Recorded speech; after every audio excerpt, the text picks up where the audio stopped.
Hey everyone, Speedyfighter here. Hope everyone's doing good today. I'm back with another movie review, which is actually my second movie review on this channel, and that is of X-Men Apocalypse. So I just finished watching it about half an hour ago, so it's pretty fresh in my mind. And overall, I definitely left the theaters with a smile on my face. You know, there were some problems, but there was also some awesome aspects to it as well. Now, this review will be spoiler free, so do not worry. I will not have any spoilers of the movie itself at all. I'm just going to kind of give my general opinion on the movie. I may do a spoiler review later on if there is interest, but as for right now, it's just going to be a spoiler-free review, and I may not really post a spoiler a review with spoilers in it. But also, real quick, the gameplay is Overwatch. I did end up buying the game, and I'm absolutely loving the game right now. Now, in the comment section below, leave me a comment on whether you want to see a video on my first impressions or maybe my review of Overwatch. If you're interested in that, I definitely would not mind doing that because I'm loving the game and would love to talk about it. But overall, I definitely am enjoying the game, and you're going to see a lot more gameplay of Overwatch because it's pretty much the only game I've been playing. That and Super Smash Bros. Right now are the only two games I've been playing. So if you do want to see a review or my impressions on Overwatch, leave in the comment section below, and I will definitely make that video for you guys. Alright, so now back to the meat and potatoes of this video, and that is X-Men Apocalypse. So X-Men Apocalypse was a really good movie. I probably wouldn't classify it as good as X-Men 2 or Days of Future Past or even X-Men First Class. I do think those were better, but it's definitely no X-Men 3, and I actually think I prefer it maybe even more so over the original X-Men. The original X-Men had that nostalgic feel to it, of course, because it's pretty old now, but I do think this movie might be a little bit better, to be honest. However, so overall, good movie. Now, it kind of starts off with just introducing us to the main villain, and the main villain is a big time villain. Any fan of X-Men know who he is, and he is Apocalypse. Probably one of the most powerful, if not the most powerful villains in the X-Men universe, which, yes, is the Marvel universe, but in the movies, they seem like they're really separate right now. Hopefully that will change, just like how they added Spider-Man to Civil War. Hopefully the X-Men will finally be introduced to the rest of the Marvel universe, especially Wolverine. But yeah, so he's an extremely powerful villain. So we kind of get our introduction to him and why he's been essentially away for so long because, you know, he's so powerful. How come he hasn't surfaced any earlier? And we kind of find that out. And so it was all right. It was a good introduction to Apocalypse overall. I mean, nothing too extreme or crazy or anything like that. Then we start getting introduced to some of the new characters, or in reality, the new actors that are playing older characters. Now we get introduced to Scott Summers, aka Cyclops, who is one of my favorite X-Men, so I was really happy to see him in here. And he's a pretty crucial part of the X-Men team, obviously. So, you know, being the leader and all. So it was cool to see him being reintroduced as a younger version of himself. So obviously he's just getting used to his powers. He's definitely not the leader he becomes, and not as cool as what he will become. However, the actor that played him, I think, has potential, so I definitely want to see more of Cyclops in the future. And then we also get introduced to another character who is Sansa Stark. I mean, Jean Grey, or Phoenix, whatever you want to call her.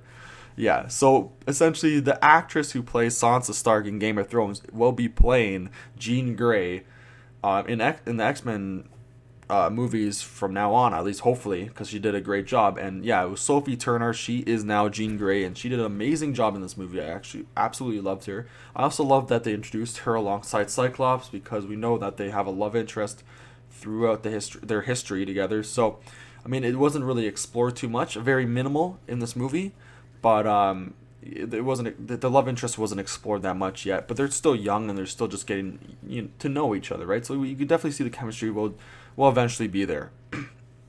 Now, so that was kind of cool. We also got introduced to Jubilee, which she had a very small part, which I think I agree with. I've never been a fan of Jubilee.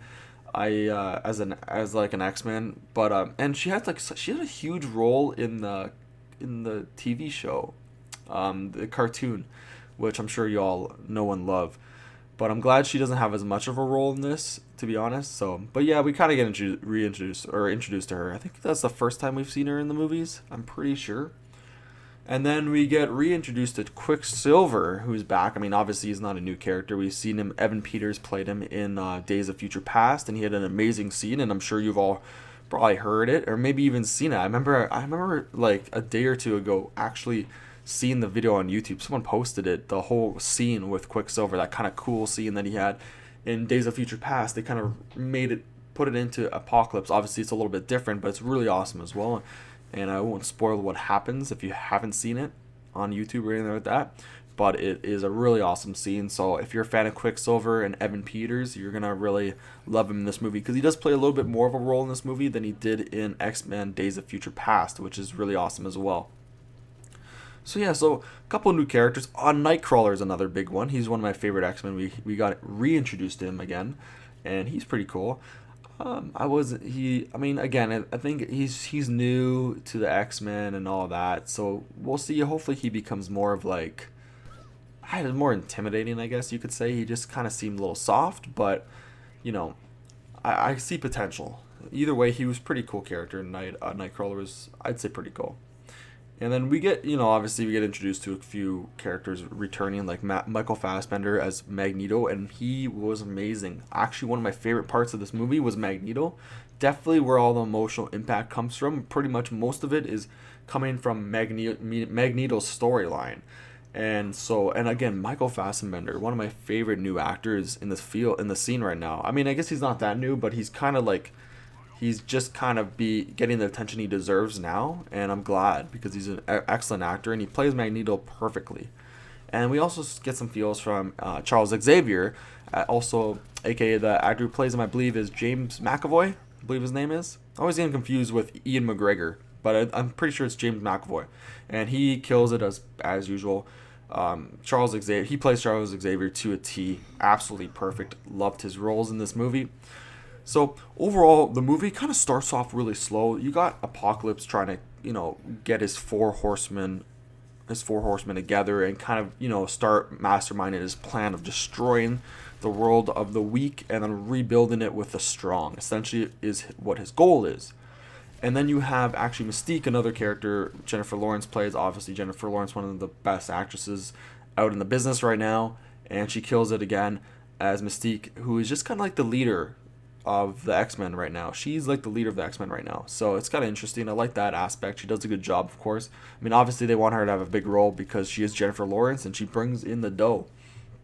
Now, so Mystique is now trying to get together some of the X-Men to essentially stop Apocalypse from reaching his goal of what he wants to do, right?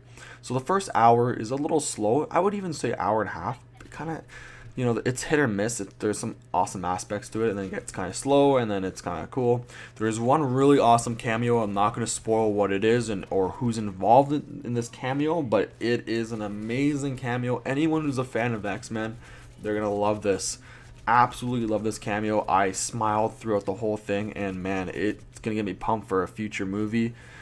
It's just awesome. Not like, again, I love to say what the cameo is, but I'm gonna keep it in wraps. And if you can, in the comment section below, please do not spoil this cameo. I mean, the trailer kind of spoiled it, the newest trailer, but try to be nice. Don't spoil it for people. It's honestly, it's a ton of fun to watch. I obviously had it spoiled by the trailer itself, but I didn't have the whole scene spoiled, but I had who's got the cameo appearance, I guess you could say. So just look out for that. It's about halfway in the movie, and it's definitely it's a great scene. But yeah, so overall the movie was pretty good. Pacing, it was a little off, it was a little slow, but the ending, the last 30 minutes of the movie, the final battle, like all superhero movies, you get this final battle, and it's final battle against like Apocalypse with all his horsemen against all the good guys, all the X-Men, I guess you could say, was awesome. The final 30 minutes made up for some of the slow points, some of the a little bit dull points in the movie. That final 30 minutes was great. Kept put a smile on my face. There was a good emotional impact in it, especially because of Magneto and Michael Fassbender just killing it as usual.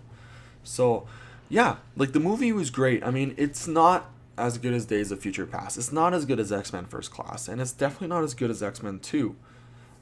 But it definitely is a good movie. It isn't like, a Batman v Superman situation where it's just a big flop. I know there's some critics hating on it, but it doesn't deserve the hate. I wouldn't say it's as good as, say, Captain America Civil War or Deadpool. I think those superhero movies, in my opinion, were way more memorable to me. However, this movie I left with a smile on my face. I was really satisfied. It had a great, powerful last 30 minutes to it. And it had a great cameo scene when it just blew me away. So it just overall, man, I thought it was a great movie. I definitely would highly recommend it. Now, I did a score with Captain America out of 10. I'm not gonna do that anymore. And I kind of, I actually watched a video. I forgot who made it, but their video kind of like, it really appealed to me what they said. Like, they don't believe in scores. And I agree with that. I don't believe in scores. So I'm just gonna kind of give it a rating of, it's trash, go see it. Or trash, go see it on DVD. Go see it in the theaters, or run out and go see it in the theaters. So I'm gonna probably say go see it in the theaters. I'm not gonna say run out right away. Go watch that movie. It's a great movie. If you like the X-Men, definitely you're probably gonna want it. You're gonna watch it anyways, no matter what this review says or not. But if you're just if you enjoy superhero movies, I just say go to the theaters, watch in the theaters. You definitely need to see this in the theaters for sure. Now I'm not gonna say like leave your desk after this video, run out and go watch this movie. It's like the best movie ever. But it's a great movie, a lot of fun. Definitely some issues, some like pacing issues and whatnot. I didn't think Apocalypse was as cool as I was hoping he'd be. Though Oscar Isaac, I believe the actor's name is, he did a great job. I think Apocalypse was great. I mean, it's just hard to portray him the way he's portrayed in like the comics, but he was still a really cool character and definitely really menacing. So yeah, go watch this movie whenever you get the chance. Definitely worth seeing. I would highly recommend going to the theaters and watching it. There's some really cool special effects, and it's just a great popcorn flick. So overall, I really enjoyed X-Men Apocalypse. I thought it was a great movie. Not one of the best of the X-Men series, but still definitely not a flop, and definitely one of the better movies I've seen so far this year. So if you enjoyed this review, let me know in the comment section below. I'm hoping to make some more movie reviews here and there, usually on bigger releases that I really am looking forward to, like Suicide Squad is probably the one I'm really excited about right now. But yeah, so if you do want to see more, leave in the comment section below. Make sure to like, share, and subscribe to this channel. It helps me out a lot and allows me to make more content for all of you folks out there. And also, if you want to see that Overwatch review or Overwatch impressions video, let me know in the comment section below. Anyways, everyone, I hope you have a great day, and peace out.